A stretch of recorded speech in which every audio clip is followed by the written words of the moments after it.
প্রথম অবস্থায় আমি কেকটাকে রাউন্ড শেপে কোডিং করে নিচ্ছিলাম এবং এটাকে এই মুহূর্তে আমি এটা কেটে লাভ শেপ করব।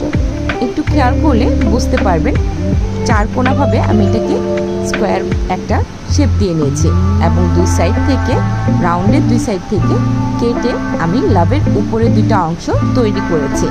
ভিডিওটা আবারও যদি টেনে খেয়াল করেন বুঝতে পারবেন। দেন সেটাকে আমি ভালো করে ক্রিম দিয়ে আবারও কোডিং করে নিয়েছি। এক্সট্রা কিছু কেক প্রতিটা কেকই থেকে যায়।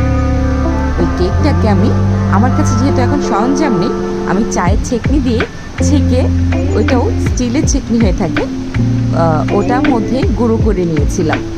কেকটাকে ডলে ডলে গুঁড়ো করে নিয়েছে এবং যেহেতু আমার কাছে সরঞ্জাম ছিল না, আমি একটা কার্ড ব্যবহার করেছি কেকের পারফেক্ট কোডিং করার জন্য। এই ব্রেড ক্রাম্বগুলো দিয়ে বা কেকের